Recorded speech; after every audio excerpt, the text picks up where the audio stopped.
The day was my birthday. At 32 years old, I had planned it for months.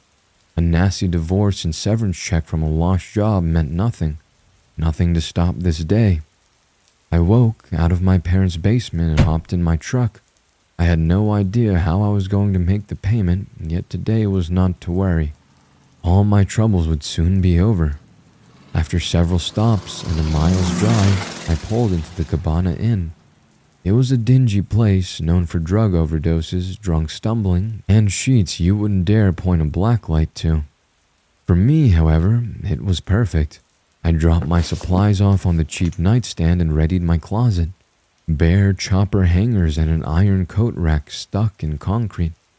I set up my things, leaving the door open to lay on the bed and eat dinner. Burnette's vodka and Fritos chili cheese. Half of the bottle went into my favorite Steiner from my backpack with Sprite and a squeeze of lemon. It was a drink my best friend and I shared for years. That was before he died of an overdose mixing heroin and meth. If only you could see me now. I laughed to myself, drinking alone in my room. I closed the tacky nightshades, covering the window in sewn floral patterns and vagaries of a Spanish getaway. Then it was out the door to a setting sun outside. The orange glow glittered over everything in the bitter cold. Snow was black from gas and soot as the whole state stank from the smell of the sugar beet factory miles away. Even in that grim winter, the open air felt nice.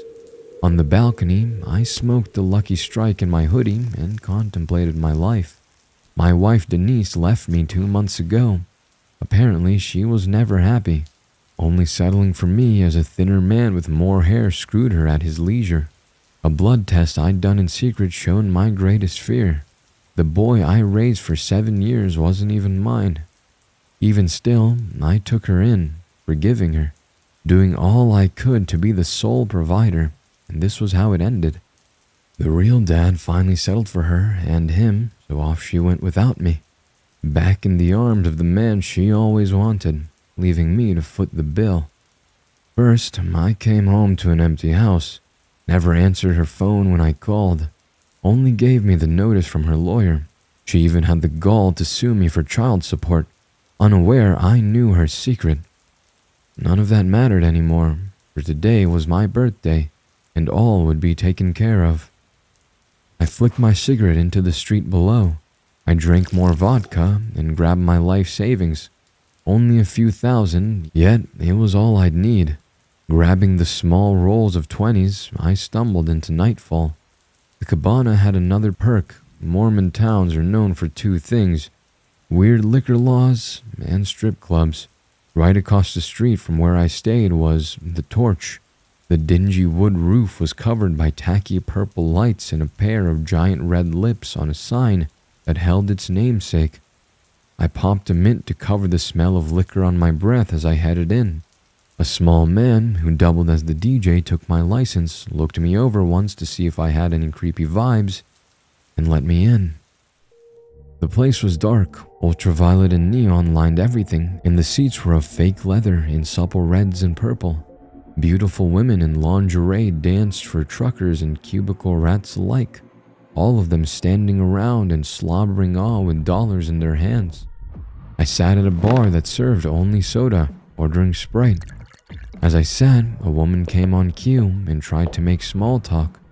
She was chubby with a mole on her face, but her breasts were squished together and oiled on display. She did her best to pretend to find me interesting and asked if I wanted to dance for 20. Any other time, I'd have said sure, but I was here for one. It was then I found her on the stage. A gorgeous woman with black hair danced around the pole, her wide hips swaying in lithe curves without a lump of excess weight. With all the grace of a ballerina, she spun around, and body glitter sparkled as she danced. She was perfect. Ignoring the first girl, I found a seat before the dancer and laid a 20 out before her. She crawled over, picking it up with a stride before purring in my ear. "What's your name?" "Michael. What's yours?" The alcohol in her cherry blossom lotion sent my head spinning as I tried to keep my composure. "Giselle." She replied as she rolled on her back, draping her legs around me to pull me in. "You want to dance, baby?" I gasped out my reply in my arousal. "How about any hour?" She thought for a moment and smiled. "Sure, let me take care of these guys and I'll see you when I'm done." With that, she slid with grace to the next man, putting down a 5, eager for her attention. I went to the bar and waited. She talked me up when she was done, just as the one before, now leading me to the private booth. Hour after hour, I paid for her time. The saddest thing was her fake kindness was far sweeter than the bittersweet resentment I got from my wife. The stripper was soft and kind, asking about my day as if she cared. Before Denise left, I would be lucky to get so much as a hello free of a scathing comment about how much of a loser I was. I did my best, kept everything paid. I even put in overtime. None of it was enough. Her other man had his own business with a nicer car and house, which, whenever we fought, she was sure to bring it up, never outright saying she was cheating on me, just inferring it with passive-aggressive comments, just where I could hear. Finally, I once accused her of cheating in an argument. My wife glared with the cruelest of smiles before saying, "If you were so pathetic, I wouldn't have to." Now was not the time to think of her. I had a woman far more beautiful in my lap and all the money to keep her there, even if it was for only that. I must have given her $1,000 before the 4th hour passed. I learned her real name, found she was in school to be a nurse, and was using this to pay the bills. She had an OnlyFans accruing members, and between the two, she'd been quite comfortable. The only reason she stayed in school was so she'd have something to fall on when her beauty faded. The money from her industry running dry. "I won't die in a trailer like my mother," she admitted, the bitterness over it seeping through her tired eyes. I didn't judge her for her choices. I was just thankful she was kind. She didn't sneak insults at me when I told her about my life, acknowledged my feelings when I vented, even looked for ways to compliment me where she could. Were it not for where we sat, I would have been in love. When our time was up, I threw my Hail Mary. I fumbled out I had a room across the street and another 1,000 if she'd join me. She thought for a second, shrugged, and gave me a nod. I was thrilled. I gave her the room number, headed back, and waited. It wasn't an hour before I heard a knock. She came in, looking me down for signs of a knife or a gun, and stepped inside. I gave her the money, and so the deed was done. It cost me everything I owned, but for that next hour, it was worth it. I didn't think of my wife, my failures, or anything which caused me pain. All there was to be had was sweet skin and ecstasy. When it was over, I thanked her. She smiled, gave me a kiss on the cheek, asking if I was all done. I nodded in my exhaustion, and she was on her way, pausing with only a brief look of horror when she saw what was in my closet. She stepped out, keeping her composure, closing the door behind her. Still, I lay there, drunk in the cocktail of oxytocin in my brain from the best sex I'd ever had. As I calmed down, I knew the time had come. I put my pants back on, had a smoke, and downed the remainder of my bottle. This would be the happiest I could ever hope to be. It was all downhill from here. I went to the closet and saw what made her recoil. A rope lay in its coil waiting for me. I unbound it from the plastic liner, looping it over the curtain rod to tie a perfect slip knot, a skill I learned from my days in summer camp as a boy. The bottle and sex had me drunk and exhausted, yet now was not the time to falter. I went to my bag, grabbing the last of its contents before flipping on the television. I watched some anime of fighting robots, opening the bottle of ZzzQuil in my hand. I stood there in the closet with rope around my neck, drinking it down till nature did the rest. I remember falling asleep. The room went dark, and in that brief moment there was nothing. Then, as though coming to in the middle of a dream, I stood inside my room. All around me lay in a haze devoid of color. It was flicked and buzzed throughout like white noise on an old TV. I turned around and saw myself unconscious hanging by my neck. Any sense of panic or dread was gone. It was as though feelings happened to another person, experienced secondhand. Feeling, sensation, the chemicals we derive from sight and sound were gone. Watching as I drew my final breaths, I felt everything I could be. Nothing. I looked at myself, yet there was no body to look at. I would have thought my soul a pair of eyes if it wasn't for what happened later. For now, I wheeled myself around. It wasn't like walking, more like when you think of something in a dream and you shift there. The camera of your mind's eye sliding as though on rollers. Heading through the door unopened, I shifted to the world outside. Everything was still black and white, the static in my sight stifling, as the parking lot shone neither night or day. An overcast twilight with no sun or moon, void of all life and color, leaving only the empty gray. The only word that comes to mind to encapsulate it all was simply dry. Nothing else to do, I wondered. The inn was empty, so was the strip club, the streets between, everything. I felt like the only person left on earth, with no body to even be. As time grew on, I traveled further, entering a gas station. Looking around, I couldn't interact with anything. Nothing I could touch. No hands to grasp a chocolate bar or beer. Just your mind's eye to dream within a dream. Stuck between life and death on the outskirts of time. I realized there was nothing left, nothing but to wander these dry places. This went on for hours, or what felt like hours, I wouldn't know. Nothing there to mark the time, but nothing. Waiting for nothing was to come. The boredom was torturous, a primal urge to experience anything welling up like pain. An ache for a cigarette that does not exist. No body to experience anything but anxiety and dread. An urge without a name, only white static devoid of any sound, and the want for something, anything to happen.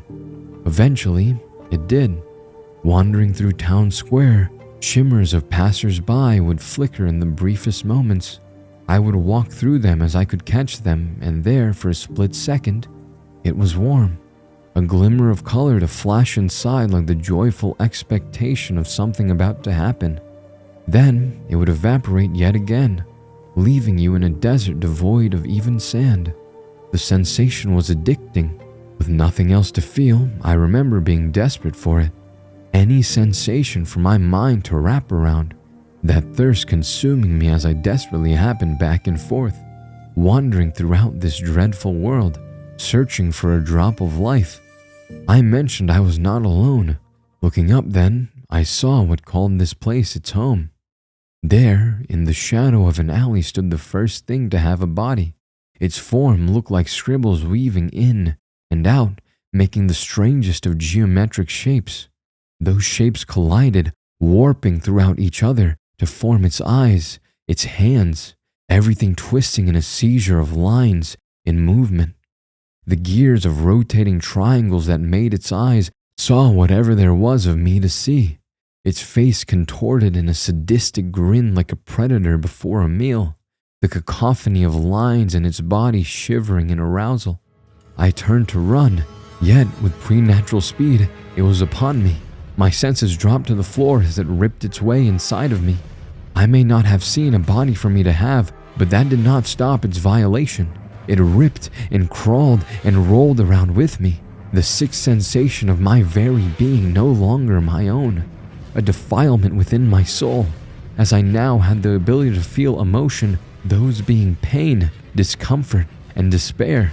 It radiated everywhere, all my being now shuddering in revulsion. When I no longer had the strength to fight, laying there, frozen to experience its torment, it stopped. That demon rose above me, still grinning all the wider with hatred in its twisting form. The clockwork devil spoke without a word. The command was simple as it forced its message in me. Run. In terror I had done so. I fled as the revulsion dipped from my soul without a body there to scrub, the defilement and shame mingling within me. I ran with no legs, it trotting slow behind me. In that panic, as I fled, I came to the horrid realization that this was all there was, a space outside of hell and heaven, devoid of any sensation for this creature to experience but its own sick sadism. Nothing left but to hunt me for all eternity. Still, I ran, no eyes to sob the sorrow shuddering out of me as I was alone within this place, hiding in the dark of empty buildings, that creature there behind me wandering to find me yet again. This went on for what could have been days. I would run, it would find me. The nothingness within me would be replaced with the pain of that thing to have its way. It had nothing better to do than hunt and harm me it did. Hiding in the darkness, I turned inside a home, realizing without meaning to, I was standing in my friend's old house, the one who overdosed. In my panic, I must have fled to the one place in the world I would have felt safe. My sorrow now subsided for a hope in the comfort of lost memories. I entered my friend's room, and there, before me, was a shadow. It shimmered in the light with the smallest hint of gray, a blurred silhouette shaped like another person. The fear that brewed inside me shook as I turned away to run.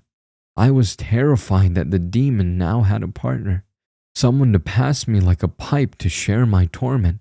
The shadow raised an arm, however, reaching to touch me gently. In that moment, a flicker of memory occurred. The thought of my friend and I laughing in his drunk bedroom watching television. We would watch some gory horror film mocking the props and actors, boasting of what we would have done instead. Before the night was over, I'd shake his hand and make plans to meet again. It was Chris. My friend was stuck in here as well. I'll never know for how long, but here he was with me. The shadow person hugged me close, and I felt the briefest bit of warmth mingled with our shared sorrow. When he separated, my friend turned to leave. It had no words to say, and yet I knew to follow. We went through the town, the trees and buildings in the empty gray as we wandered ever on. Eventually, we arrived to where he meant to lead. The two of us returned to the parking lot, the Cabana Inn. Only now there was a doorway. It had no walls to prop it up or even a door within.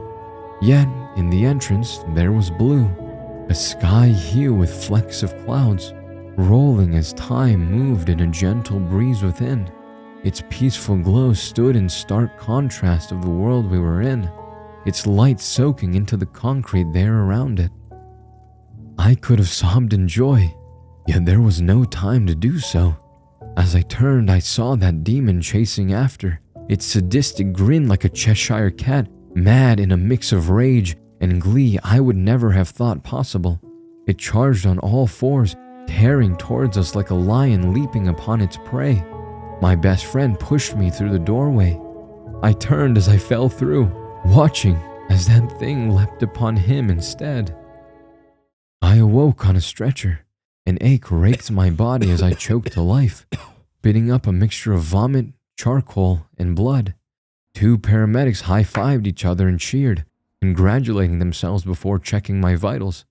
I learned later that the stripper had a heart of gold, calling the police to warn them of my suicide. By some miracle, the ones who got the call were down the block, hunting for drunk drivers. The cops had found me, cut me down, and all this occurred within an hour.